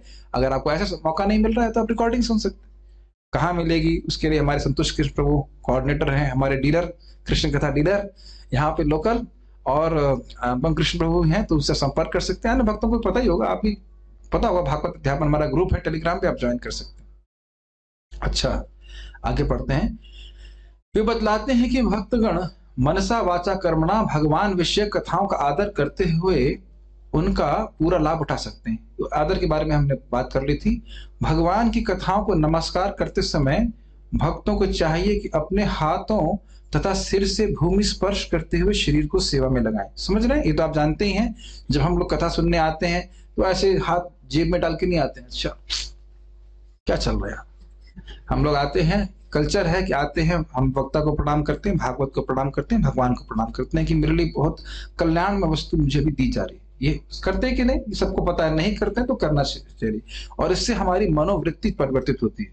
अगर हमारी मनोवृत्ति क्या है, ये क्या जानते हैं, मैं जानता हूँ अधिक, तो फिर भागवत कान में जाने वाली नहीं है। वो जैसे ढक्कन बंद कर दे ना बोतल का, कितना हो पानी दीजिए, अमृत डालिए, कुछ नहीं होगा। महाराज जी बता रहे थे, भाई गंगा जी में गए, ठीक, गंगा जी में गए, गंगा जी में बोतल डाल दी, लेकिन ढक्कन नहीं खोला, तो कितना पानी अंदर जाएगा? एक भी नहीं जाएगा। तो अगर यही सोच रहा है कि भाई मैं बहुत ज्यादा जानता हूं, तो फिर भैया कुछ नहीं समझ में आ रहा है। ठीक है, इतना समझ लेना चाहिए कि जब वक्ता पूर्ववर्ती आचार्यों की बात रख रहा है, जैसे मैं आपके सामने रख रहा हूँ, भक्तों की बात है, अपनी बात तो नहीं रख रहा हूँ, तो ग्रहण करने में कोई संकोच नहीं होना चाहिए। कोई संदेह है तो पूछ सकते हैं। ये अर्थ हुआ। वह श्रीमद् भागवत तथा भगवत गीता जैसे दिव्य ग्रंथों एवं ग्रंथों का प्रचार करने वाले भक्तों की प्रशंसा करने में अपनी वाणी को लगाए तथा भगवान की कथाओं का श्रवण करते समय आदर तथा आनंद का अनुभव करने में अपने मन को लगाए। ये सब बातों की हमने चर्चा कर ली थी कि कथा का स्तुति करे, बड़ा अच्छी कथा हुई, अच्छा लगा। वक्ता की प्रशंसा करे या ना करे उससे मतलब नहीं, लेकिन कथा की प्रशंसा होनी चाहिए। हाँ, कथा बहुत अच्छी लगी और मन में आनंद का अनुभव करे। और ये जब हरे कृष्ण मंत्र जब करेंगे ना तो कथा अच्छी लगती है। ये भी अद्भुत बात है। कथा सुनेंगे तो नाम में रुचि होगी, नाम जब करेंगे तो कथा में रुचि होगी। तो प्रभु जी कहाँ से शुरू करें? कथा से शुरू कर सकते हैं। कथा अच्छी लगती है शुरुआत में, और फिर आप नाम जब करना शुरू कर दी तो कथा भी समझ में आएगी। हमारे भक्त बता रहे थे पहले तो समझ ही नहीं आता था आप क्या बोल रहे हैं, अब समझ में आता है, बहुत अच्छा लगता है। तो क्या हो गया? हृदय का शुद्धिकरण वो हरि नाम जब करते तो समझ में आता है। उन्हीं के संग नहीं होता है, वो सभी भक्तों के संग होता है। एक भक्त बोले, मैंने कहा समझ में आ रहा है प्रभु जी? बोला अच्छा उत्तर देखे प्रभु जी, हम बैठने का अभ्यास कर रहे हैं। वाह, बहुत अच्छी बात है। समझ में आए या नहीं आए, बैठो तो सही। एक महाराज जी बोले, भाई हमारा, कुछ लोग बोलते हैं हमारा मन नहीं लगता है कथा में। तो नहीं सुनने से लग जाएगा? आप नहीं सुनेंगे तो मन लगने लग जाएगा? आएंगे सब, कुछ तो कान में टकराएगा, कुछ तो बात आएगी, कृष्ण कृष्ण नाम कुछ तो कान में जाएगा, धीरे धीरे करके समझ में भी आने लग जाएगा। और जब एक बार समझ में आने लग जाएगा तो फिर लगेगा हम दुनिया में और कोई भी कार्य क्यों किया। इतना सुंदर है भगवत कथा, बहुत अच्छी बात। जब आज मैं इस क्लास की तैयारी कर रहा था तो इतना मुझे अच्छा लग रहा था, बहुत अच्छा लग रहा था। इतनी सुंदर सुंदर बातें, क्योंकि जितना अप्रिशिएट मैं अभी कर पा रहा हूँ उतना पहले नहीं कर पा रहा था। और मैं सोच रहा था, जैसे होता है ना बिजनेसमैन सोचता है अगर मेरा बिजनेस ऐसे ही चलता रहा तो आज से 30 साल बाद मेरा बिजनेस में कितने पैसे इकट्ठे हो जाएंगे। तो मैं इसी प्रकार से सोच रहा हूँ कि भगवान की कृपा से देखो आचार्यों की टीका भी है, सब कुछ मिलना समझ में आने लगे। अब 30 साल बाद मुझे कितना चीज भागवत समझ में आने लग जाएगी। ठाकुर जी से यही प्रार्थना है, आप सभी लोग से आशीर्वाद मांग रहा हूँ कि मेरी मति भागवत में लगी रहे, भगवान में लगी रहे, बस और कहीं मति में नहीं जाए। बहुत सुख है इसमें, बहुत सुख है, बहुत अच्छा है। खैर, इस तरह जिस निष्ठावान भक्त ने कृष्ण विषयक स्वल्प ज्ञान भी प्राप्त कर लिया है वह उनको जीत सकता है और उनके पास नित्य जीवन बिताने के लिए भगवत धाम वापस जा सकता है। ऐसा नहीं कि बहुत ज्यादा पढ़ने की जरूरत है, बस भगवान के बारे में सुने, भगवान के प्रति विनीत भाव हो, मैं उनका सेवक हूं इस प्रकार से स्वीकार करे और वह भगवान के पास पहुंच सकता है। मेरे पास एक और टीका है लेकिन मुझे लगता है कि धैर्य समाप्त हो गया है, इसलिए हम उसको छोड़ दे रहे हैं अभी। नहीं छोड़ेंगे, नहीं, बहुत सुंदर है। अरे प्रभु जी छोड़ दीजिए, नहीं नहीं छोड़ेंगे।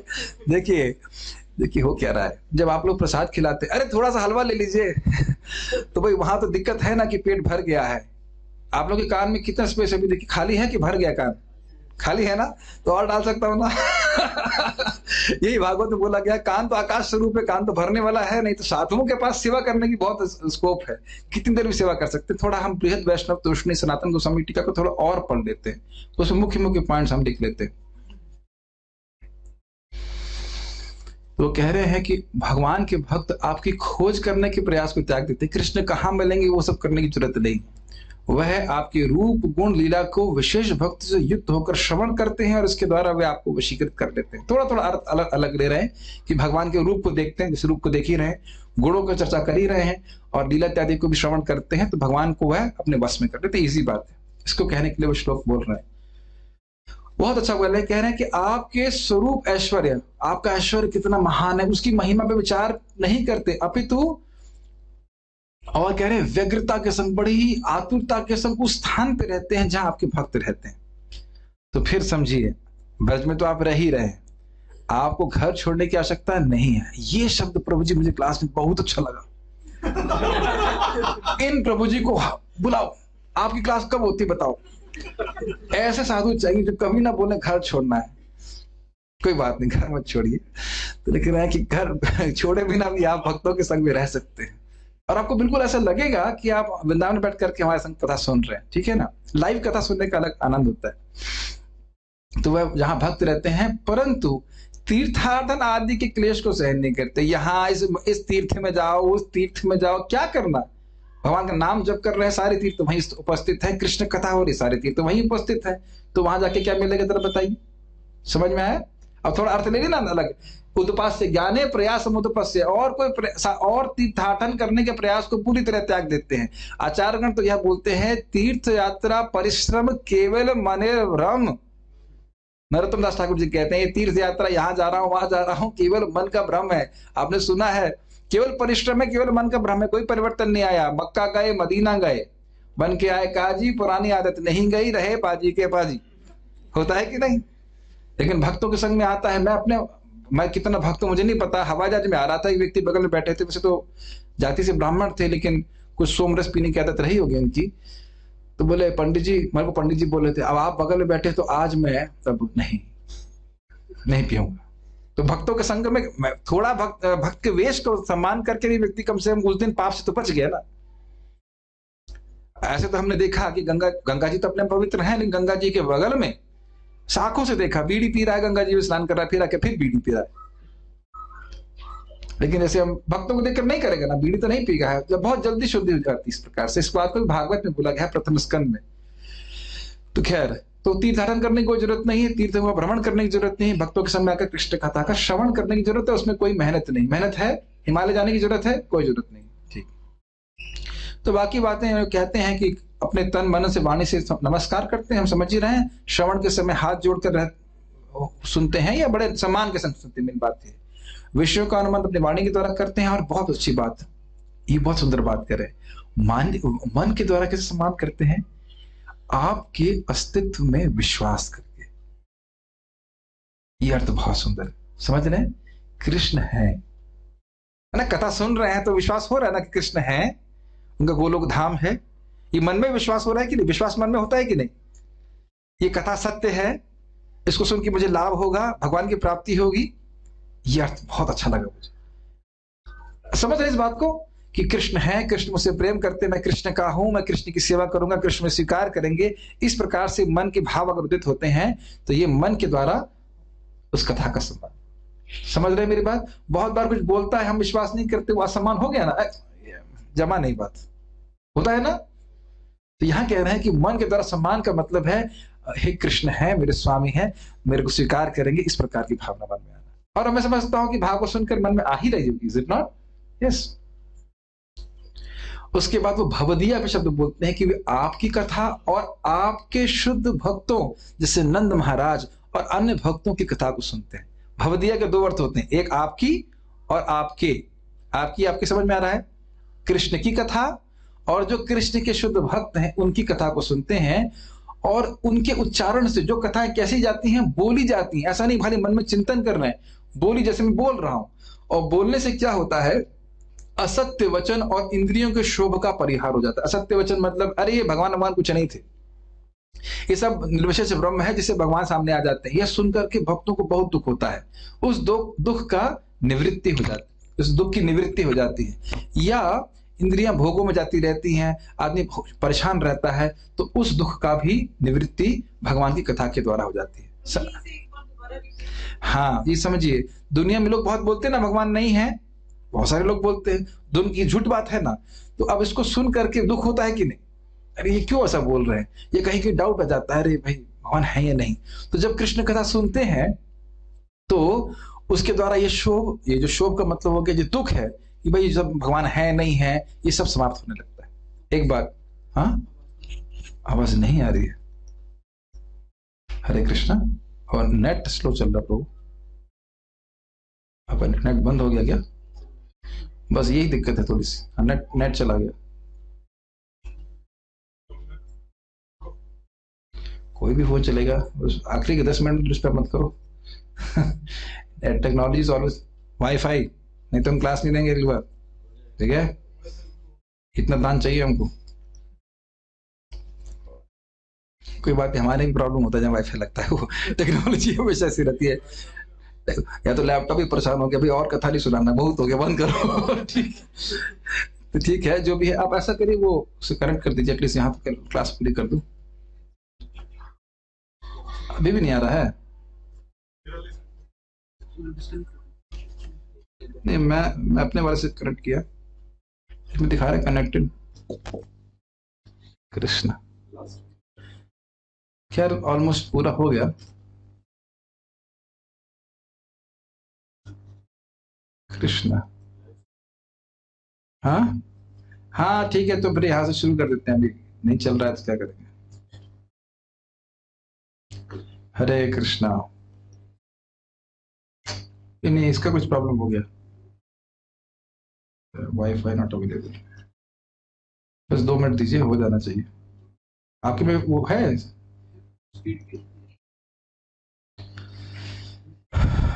हाँ कह रहे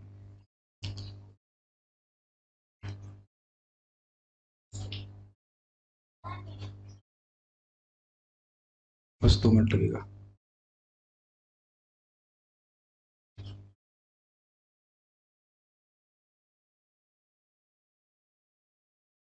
हरी हरी। ठीक है, नहीं हो रहा तो कोई बात नहीं, हम शुरू करते हैं। नहीं आ रहा, रहने दीजिए, कोई बात नहीं। तो हम लोग बात कर रहे थे इसके आगे कि इंद्रियों के जो जो भोगों में प्रवृत्ति है वह भी नष्ट हो जाती है, और अंततः कह रहे हैं कि इस प्रकार से कृष्ण कथा सुनकर के वे अपना जीवन व्यतीत करते हैं और कथा का आस्वादन, बहुत घबराई मत, 2 मिनट में खत्म हो रही क्लास, ये बोलने से सुखी जाते हैं लोग, भक्तों को सुखी करने के लिए हम आए। तो कह रहे हैं कि जीते हैं कथा सुन करके, और कथा श्रवण करने में इतना अच्छा लगता है कि इसको ही जीवन मानते हैं। अर्थ समझ में आया? कितना सुंदर अर्थ है कि हाँ, अरे बहुत अच्छा लग रहा है। अभी तक तो हम मर ही रहे थे, जैसे कि परीक्षित महाराज कह रहे हैं, मैं तो केवल मर ही रहा था, आज अपने जीवन मुझे प्रदान किया कथा सुन करके। और ये हर भक्त समझता है कृष्ण कथा का आस्वादन इस प्रकार से करता है तो वो अपने जीवन में अनुभव कर पाता है इस बात को। इस कनेक्टिंग वो तो ठीक है, लेकिन इधर कनेक्टिंग हो रहा है कि नहीं? मेरे को लास्ट की बातें बहुत सुंदर थी, मैं चाह रहा था भक्तों को श्रवण करते तो अच्छा रहता, but can I do? Okay, Krishna कथा, कृष्ण के नाम की कृपा से हमारा लैपटॉप जीवित हो गया, आई मीन नेट जीवित हो गया। हरे कृष्ण, आई एम बैक, मैं मरा नहीं। ठीक है, तो हम बात कर रहे थे, घबराइए मत, मैं रिपीट कर दे रहा हूँ, हम बात कर रहे थे कि इंद्रियों का जो कष्ट है, इंद्रियों का कष्ट समझ रहे, ये थोड़ा समझाना पड़ेगा। मन में इच्छा आ रही है, डाइनिंग टेबल हो जाता तो बड़ा अच्छा रहता, नई साड़ी आ जाती तो अच्छा हो जाता, ग्लानी समझते हैं, खालीपन, हाय ये हो जाता तो बड़ा अच्छा होता, हाय वो अच्छा हो जाता। तो कृष्ण कथा का एक बड़ा प्रभाव है कि इस प्रकार की ग्लानी का परिहार कर देती, परिहार मतलब समाप्त कर देती। अरे बस शरीर ढकने के लिए कपड़े हैं, माला है, भगवान के भक्तों का संग में जी रहे हैं आप। समझ में आई बात? ये एकदम अनुभूत चीज है कि व्यक्ति बिल्कुल दुखी नहीं रहता। मैं सच्ची बात बता रहा हूँ, ये एकदम सच्चा कस्टमर रिव्यू है, मैं खुद सुन के चकित हो गया। एक माता जी है, उनका नाम नहीं रख रहा हूं, वो है खुश होने के लिए दवाई लेती थी, हार्मोन्स लेती थी खुशी होने के। आपने कभी सुना है? मैं तो आश्चर्यचकित हो गया। और भागवत सुना, मैं तो जानता नहीं उनको, उनकी मित्र बता रही थी कि प्रभु जी जब से भागवत सुन रही, डॉक्टर कह रहा है आप खुश हो, आपको कोई दवा की जरूरत नहीं है। तो बढ़िया चीज है ना, कि व्यर्थ व्यक्ति चलता रहता है, ये नहीं मिला, वो नहीं मिला, ये नहीं, अरे कृष्ण कथा मिल गई, बस बस ठीक है, खुश। मैं अपने जीवन में अनुभव कर रहा हूँ कि थोड़ा भागवत पढ़ाने के नाते जब जाऊंगा, फिर जाके अगली कल की क्लास के लिए तैयारी करेंगे, एकदम नींद गायब हो जाती है, मैं जबरदस्ती सोता हूँ कि मैं सुबह मंगल आरती उठ नहीं पाऊंगा। इतना सुंदर भागवत है। मैं देख रहा हूँ, बता रहा हूँ, मैं शुद्ध भक्त नहीं हूँ। क्या परम पूज्य राधा गोविंद महाराज अनुभव करते होंगे, क्या श्रील प्रभुपाद अनुभव करते होंगे, तो कल्पना नहीं कर सकते। रोज प्रभुपाद जी 2 घंटा केवल जो है सो करके 1 बजे उठ करके भागवत लिखते थे, तात्पर्य लिखते थे। वो इसलिए नहीं कि उनका रिकॉर्ड बनेगा, मरते दम तक, शरीर छोड़ते हुए भागवत का अनुवाद कर रहे हैं। आप देखिए प्रभुपाद जी इतने आसक्त हैं। तो आगे 30 साल बाद भगवान की कृपा से भक्ति करते रहे तो बहुत अच्छा बिजनेस बनने वाला है। तो खैर, उसके बाद कह रहे हैं अन्यथा भक्त प्राय शांत रहते हैं। भगवान की कथा को तो बोलते हैं लेकिन अन्यथा शांत रहते हैं, और उनकी इंद्रियों का ये जो परेशानी है, इंद्र खींच रही है, ये खाना है, वो छूना है, ये देखना है, वो सब बंद हो जाता है कथा के द्वारा। जलन समझ नहीं था कि जलन सब समाप्त हो जाती है। और इस प्रकार वे अपना जीवन व्यतीत करते हैं और कथा का आस्वादन करके कथा के स्वाद को ही अपना जीवन मानते हैं। जैसे जाके आपने देखा होगा, कुछ लोग सोम रस का पान करने को ही अपना जीवन मानते कि नहीं मानते? सोमरस समझते हैं हम, और शब्द यूज नहीं कर सकते भागवत में। तो वो जीते खाते जो भी मेहनत कर रहे हैं इसलिए कि शाम को थोड़ा सा सोमरस मिल जाए। यस, देखे हैं लोगों को। उसी प्रकार से वो हमारे शिक्षा गुरु हैं। शिक्षा गुरु, हम किसी से भी शिक्षा ले सकते हैं। जिस प्रकार से वो परिवार की चिंता नहीं करते, क्या कुछ बोल रहा है उसकी चिंता नहीं करते, उसी प्रकार से शाम को 7 से 8 में सब लोग आइए, सोमरस पीजिए। सोमरस मतलब ये असली सोमरस है, कृष्ण कथा। ये मादक है, मादक है मतलब एडिक्टिव है। और आप देखेंगे कि अगर आप शाम को कृष्ण कथा श्रवण करेंगे तो सुबह साधन भजन का आपका उत्साह बहुत बढ़ जाएगा। और शाम को अगर आप सीरियल देखेंगे तो वो सीरियल नहीं, सीरियल किलर है। एक के बाद एक व्यक्ति मार रहा है, कृष्ण कथा का श्रवण नहीं करता जो व्यक्ति, तो वो जीवन अपि मृतो ही, सब वो जीते जीते मरा हुआ है। सीरियल नहीं है वो सब, सीरियल की तरह एक के बाद एक सबको मारते जा रहे हैं। कृष्ण कोई आध्यात्मिक चेतना का निर्माण नहीं होता। हम व्याख्या नहीं कर रहे, बस इतना ही बोल रहे हैं अधिक कि आस्वादन करके इसको अपना जीवन मानते हैं, बहुत प्रसन्न होते हैं। आप शरीर और मान वाणी की चेष्टा के द्वारा जीते नहीं जा सकते, क्योंकि आप इंद्रियों के परे हैं और स्वयं प्रकाश हैं, परंतु आप अपने भक्तों के द्वारा प्राप्त हैं। ये तो समझ में आती बात, हम व्याख्या किए थे। और अब बड़ा सुंदर बात कह रहे हैं कि ये का अर्थ यह होगा कि आप अप्राप्य हैं, आपको प्राप्त नहीं किया जा सकता सामान्यतः, परंतु आप न सिर्फ अपने भक्तों के द्वारा प्राप्य हैं, यानी कि प्राप्त हैं, अपितु नियंत्रित भी हैं। अंतर थोड़ा देखिए, वैकुंठ गए तो भगवान की प्राप्ति भी हो रही, लेकिन एक विशेष प्रेम जो ब्रज का प्रेम है, अगर वह प्राप्त हो जाता है तो भगवान नियंत्रित भी हो जाते हैं। नियंत्रित हो रहे हैं ना, माता यशोदा ने बांध दिया, तो अब ये नहीं कि कृष्ण खोल दें। जो पूरे जगत के सभी जीवों का बंधन खोल रहे हैं, वो अपना बंधन नहीं खोल पा रहे, माता यशोदा के प्रेम से बंधे हुए। समझ में आई बात? न सिर्फ माता यशोदा को प्राप्त हैं, अपितु माता यशोदा के द्वारा नियंत्रित हैं। दोनों में अंतर समझ पा रहे, भेद समझ रहे हैं? इसी के लिए मानव जीवन है। कहेंगे प्रभु जी तो सब पागलपन वाली बात लग रही है। तो महाराज बोल रहे थे, पागल हुए बिना भागवत समझ में नहीं आती है। महाप्रभु के वचन है, एक अर्थ ये अर्थ वो अर्थ ये, लेकिन इसी प्रकार से आस्वादन करना होता है। वह सदा ही उन भक्तों के तन मन और शब्दों की क्रियाओं के द्वारा प्रकट होते हैं। तो हमने व्याख्या करी, तन के द्वारा स्पर्श करते हैं, मन के द्वारा स्मरण करते हैं, शब्दों के द्वारा गुण उनको पुकार सकते हैं। और उसके बाद कह रहे या फिर एक और अर्थ कि तन मन और वाणी के द्वारा साक्षात प्राप्त होते, साक्षात स्पर्श कर सकते हैं, साक्षात पुकार सकते हैं कृष्ण। और इस प्रकार से इसको प्रेम प्राप्त होता है, कृष्ण दिखते हैं। जैसे नारद जी कहते हैं आहूत एव, जैसे किसी को बुला दिया जाए तो आपके सामने आ जाता है। जैसे ही मैं कृष्ण का कीर्तन करता हूं, कृष्ण तुरंत हृदय में प्रकट हो जाते हैं। क्या आप हम इस प्रकार का फल चाहते हैं? चाहते हैं, भले ही नहीं मिल रहा है, लेकिन नारद जी को मिला है तो आपको क्यों नहीं मिलेगा? आपके कम है किसी के? हम लोग किसी के कम है क्या? कोई कम नहीं है, हम भी पिताजी के बेटे हैं, हमको भी ऐसे फल प्राप्त होगा। लेकिन भजन करना पड़ेगा, भक्ति करनी पड़ेगी। उसके बाद हमने पढ़ चुके हैं जो बात हम लोग ने चर्चा करी थी, तो वो जो हम सनातन गोस्वामी की वो टीका जो हम लोग ऑलरेडी पढ़ चुके, उसको व्याख्या नहीं कर रहे। तो आपको लगता है कि श्रीमद् भागवतम हमें श्रवण करनी चाहिए इस पूरे प्रवचन के बाद?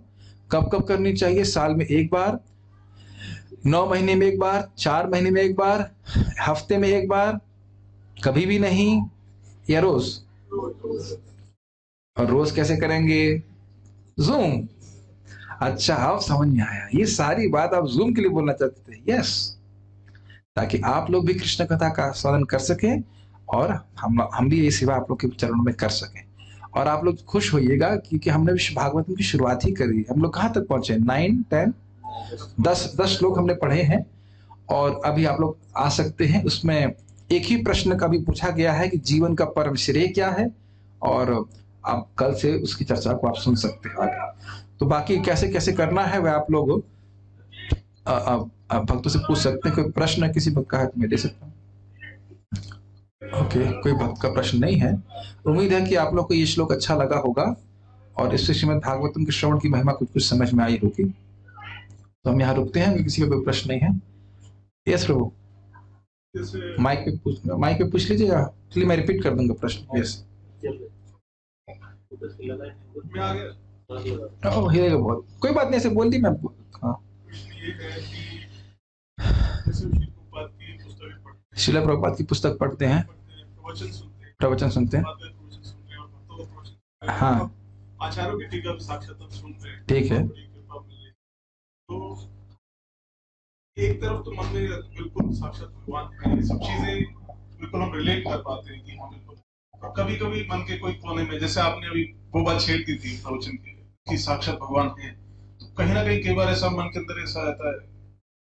ये बहुत अच्छा सरप्राइजिंग लगता है कि ऐसा क्यों हो जाता है मन के। बहुत अच्छा प्रश्न है। देखिए, कह रहे हैं कि हम जब कथा सुनते हैं तो विश्वास होता है कि भगवान है, फिर भी कभी कभी डाउट हो जाता है कि भगवान नहीं है।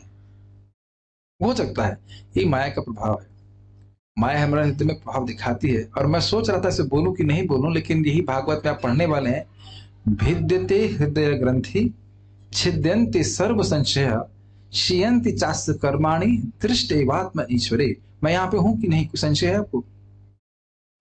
तो कह रहे हैं भागवत श्रवण करते करते विद्यते हृदय ग्रंथि, हृदय की जो ग्रंथि है मिथ्यांकार की वो नष्ट हो जाती है। छिद्यन्ते सर्व संशय, यही संशय का अर्थ है कि कृष्ण है या नहीं है। जब हृदय में भगवान दिखने लग जाएंगे तब भी आपको संदेह होगा। अच्छा ये बताइए 16 माला कितने लोग जप कर रहे हैं यहाँ पे? ओके, आप में से भक्तों को क्या कभी भी हरे कृष्ण मंत्र का जप करते हुए सुख नहीं मिला? मिला। कोई संशय है कि हरि नाम में सुख मिलता है? कोई संशय नहीं है। अन्य में कोई तर्क दूं तो मैं कहूं कि आम आम बोलने से कुछ सुख मिलता है, आम खाने से सुख मिलता है, क्या इस तर्क को मानेंगे? क्यों नहीं मानेंगे? क्योंकि आपको साक्षात अनुभव प्राप्त हो रहा है, यही तो बोल रहे हैं। जब भागवत सुनते सुनते भगवान हृदय में स्फुरित होने लग जाएंगे तब कहां संशय रहेगा? ऐसे भी श्रद्धा बढ़ती चली जाएगी और उसके बाद जब भगवान साक्षात दिखने लगे तो फिर कहां से संशय रह जाएगा? तो इसलिए इसी को हृदय में प्रकट कराने के लिए भागवत है। ठीक है, जब तक भगवान हृदय में प्रकट नहीं हो जाते भागवत सुनते रहिए। जो रोज सुनेगा उसके हृदय में जल्दी होंगे, जो एक में हफ्ते में एक बार सुनेगा उसके बारे में कुछ कम कह सकते हैं, 9 महीने में एक बार सुनेगा तो पता नहीं, और जीवन में एक बार सुनेगा उसका भगवान जाने, वो कुछ कह नहीं सकते हम। लेकिन ज्यादा कुछ नहीं करना है आप लोगों को। भाई माता जी लोग खाना बनाते हैं तो क्या पहले नहीं खाना बना सकते? अगर मान लीजिए उस समय आप लोग का कोई सीरियल आ रहा होता 7 से 8 में, 8:15 बजे, तो क्या आप नहीं करते? क्या हमने ऐसा होता घर में नहीं देखा? हम सब देख के आए हैं, ठीक है ना। इसीलिए मैंने समय फिक्स किया है, और यहाँ पे भी हमने 7 से 8 का ही फिक्स किया है कि जो भक्त लोग जो सुन रहे हैं नियमित रूप से वह भी 7 से 8 के समय में फिक्स कर लें कि भाई इस समय एडजस्ट करके खाना वाना पका लें। और वास्तविक नियम तो ये है कि सूरज अस्त होने के पहले खा लेना चाहिए, इससे हमारा शरीर ठीक रहता है। तो घर में आप लोग सब लोग 6 बजे के पहले खा पी कर खत्म कर लेना चाहिए, है ना? ताकि हाँ हाँ हाँ सही बोल रहा हूँ, 6 बजे पी के खा पी के खत्म करिए सब लोग, 7 बजे खटा सोइए, 8:30 बजे दूध पीजिए और सो जाइए ताकि सुबह उठ करके आप फिर भजन कर सके। प्रभु जी क्या बता रहे हैं आप? कहीं तो कोई तो बहाना छोड़ दीजिए कि हम कथा ना सुनने का बहाना बता सके। ये आपकी इच्छा, लेकिन ध्यान दीजिएगा कि रात में खाना खाने के से थोड़ा ठीक नहीं होता शास्त्र भारत। तो अब आप किसी को कोई प्रश्न है, किसी को कोई विरोध है कि वो कथा में क्यों नहीं आ सकता? स्मार्टफोन नहीं है तो कोई बात नहीं, रामायण सुनने के लिए आप दूसरे घर में जा सकते हैं कि नहीं? जाया करते कितने, कोई व्रत, थोड़े व्रत लोग हैं। आप लोग सुने हैं ना रामायण दूसरे घर जाके? सुने हैं ना, जो बच्चे रहे होंगे। रामायण आती थी, महाभारत आती थी, तो घर में टीवी नहीं होने पे भी पूरे गांव में एक अगर टीवी होगा सारे लोग इकट्ठे हो जाते थे। तो अभी तो इतनी कमी तो नहीं है लोगों के पास, तो आके सुन सकते हैं। यहाँ भी बात हो रही है कि एलईडी लगा दी जाएगी तो आप यहाँ पे कथा सुन सकते हैं वाईफाई के द्वारा। अब बाकी घर में जिसके पास स्मार्टफोन है वो श्रवण कर सकता है। देखिए भगवान को प्राप्त करना है तो इतना तो कम से कम प्रयास कर सकते हैं ना कि हम कथा सुन सकें। अब उसके बाद भी नहीं कर सकते तो हम क्या कह सकते हैं? ठीक है, और कोई प्रश्न नहीं तो हम आरती करना है ना। जब तो आप लोग कर ही रहे हैं, हम आरती करेंगे उसके बाद फिर रुकते हैं। तो बहुत बहुत धन्यवाद। श्रीमद् भागवतम की जय, श्रील प्रभुपाद की जय।